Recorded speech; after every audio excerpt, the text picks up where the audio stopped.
Hello guys and welcome back to Trade to Learn. Today's topic is cryptocurrency. Crypto is one of the most popular things on the market right now. I'm sure you've heard of Bitcoin, Ethereum, Dogecoin, and all those are types of crypto. So let's dive right in. So what is cryptocurrency? Crypto might seem like a very complex topic, and it is. So to put it into context, let's start talking about a more familiar currency, paper money. Now, many different countries have different names for paper money, because England calls it the pound, India calls it the rupees, and US calls it dollars. And there are other countries who have other names for it as well. This currency is controlled by banks, and as we know, banks are controlled by the government.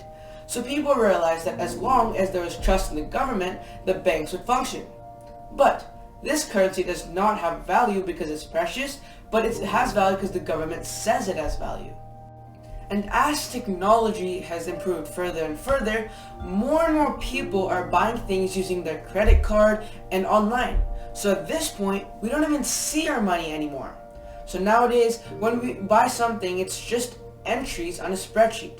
So essentially what's happening is, if I buy something from Amazon per se, that's $100, all that's happening is my bank spreadsheet says that I have $10 less, and Amazon spreadsheet says they have $10 more. Now that you know this, let's get into what cryptocurrency is. Crypto is 100% virtual, and all it is the transfer of digital assets. Think of it like moving spreadsheets of people's payments. But instead of multiple banks keeping their own separate records, with crypto, it's just one huge spreadsheet with every transaction made in that currency. And this is called a ledger. There are a few key advantages to this type of currency. One of the biggest pros of crypto is that it's decentralized. This means that every transaction of a cryptocurrency is recorded on the same ledger. And there are many copies of this ledger, and everyone who's a part of this network has their own copy. Something familiar might be cryptocurrency mining or Bitcoin mining. Bitcoin mining is the process of which new Bitcoins are entered into circulation. Mining is performed using very sophisticated hardware that solves an extremely complex computational problem. The first computer to find the solution is awarded the next block of Bitcoin. Crypto mining is very painstaking, costly, and only sporadically rewarding. So mining isn't really much of an appeal for many investors. So pretty much what happens when you go to a store and say buy something for 2 Bitcoins. Instead of checking with one bank's record, it checks with every single computer on the network to see if I have enough. And assuming that I do, each computer will give the go-ahead, and so every single one will update their ledger to say that I just used 2 Bitcoins. And because you have so many copies, the ledger makes it very easy and more secure. For example, if I was a hacker and I was trying to change numbers on somebody else's computer that's on the network and give myself more money by adjusting numbers on their ledgers, it won't work because out of the 99% of ledgers, only one will say something different. Another reason why crypto is so popular is because of its accessibility. You'll find that many people around the world think that crypto is a lot more efficient than paper money. There are plenty of places in the world that have internet access, which is all you need for crypto. But many people don't have access to traditional banks, which also need a lot of paperwork. Another upside is that with crypto, the need of banks is eliminated. This is because everything is stored by the people on ledgers. Moving on, have you ever wondered why cryptocurrency is called cryptocurrency? Well, it's because they're secured by cryptography.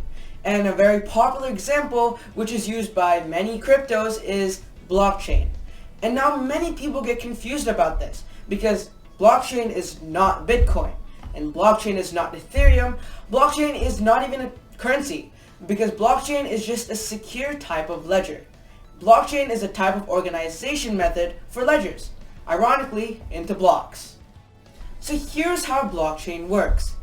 Every time a transaction is made, it's stored as a block, and each block has transaction data.